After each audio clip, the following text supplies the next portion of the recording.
Welcome to Nova Star course. This video will introduce you how to set system redundancy in Nova LCT software. Before we start, let's think about one question. Why we need to set the redundancy? This is the system structure. Normally, there is only one channel from the video source to the processor, to the controller, and the receiving cards. But what will happen if the data channel is broken? All the rest of the screen will be blacked out because there is no data goes into the cabinets behind. Don't worry, the redundancy can help here. If no data comes from the main channel, all these receiving cards will get the signal from the backup channel automatically, and the switch is so fast that nobody will notice it. When do we set the redundancy? The redundancy settings are usually the last step of the screen configuration. After the LED screen has been configured, the entire screen can display the video source normally, and the system redundancy settings can be performed at this time. How many situations we have when setting redundancy? 1.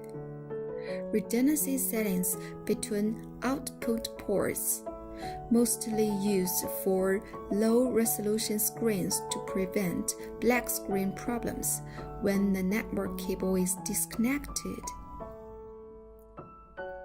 2. Redundancy settings between sending controllers, mostly used for high-resolution screens to prevent black screen issue when network cable communication error or video signal cable disconnection. A. Dual sending controller cascaded. B. Dual sending controller non-cascaded.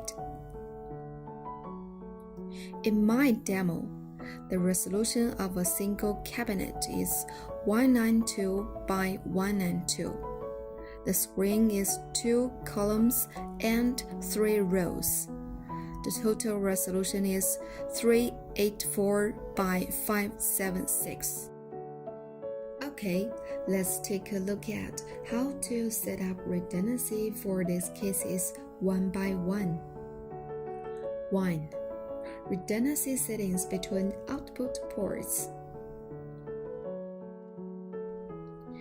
Open Nova LCT software. Click User and select the Advanced Synchronous System User Login. The password is admin. Click View Detail of a Device, and we will know there is a VX6S connected to this system. Click Screen Configuration.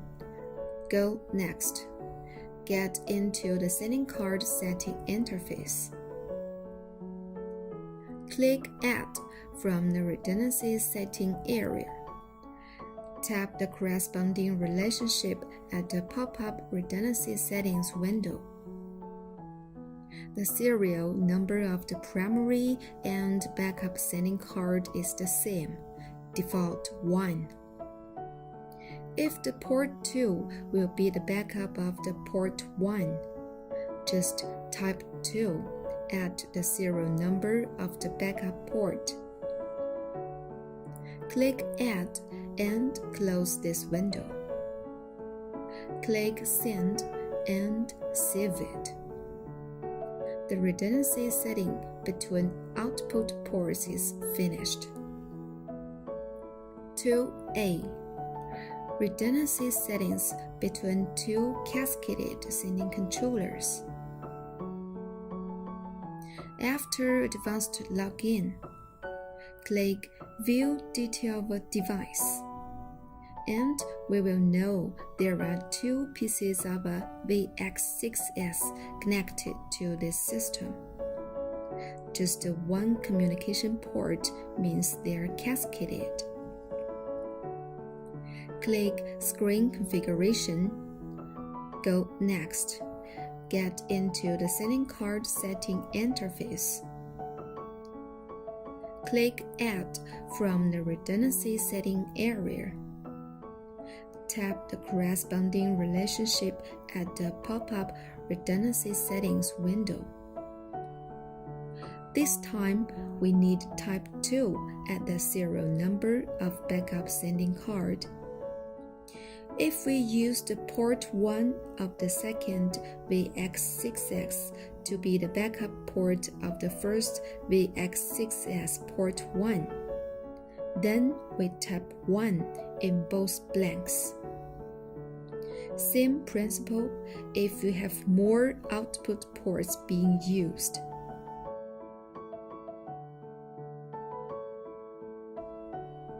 Close the window, click Send and click Save. The redundancy setting between two cascaded sending controllers is finished. 2B. Redundancy settings between two non-cascaded sending controllers. After advanced login, click View Detail of Device, and we will know there are two pieces of VX6S connected to this system. There are two communication ports in the list, means these two sending controllers are controlled separately. Click Screen Configuration. Select the first COM port. Go Next. Get into the sending card setting interface. This time, we need to take the Set as Primary option at the redundancy setting area. It is not finished. We need to go to the Screen Connection tab. Click Save to File. Here, we name it as Demo and save it on my desktop. Now back to the main interface. Click Screen Configuration. Select the second COM port. Go Next. Get into the Screen Connection interface. Load from File and browse the demo.scr. Send and save it.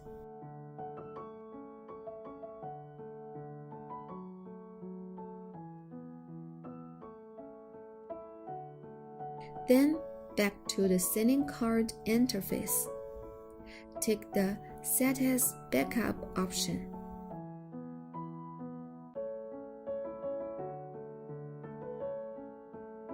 And save again. The redundancy settings between two non-cascaded sending controllers is finished. Except the software settings, we can also finish redundancy settings with hardware. Use the knob and the front panel to find the redundancy setting menu. Set the first sending controller as primary and second sending controller as backup. Two sending controllers need to have the same screen mapping. Okay, that's all for the redundancy settings. Thanks for your watching. See you next time.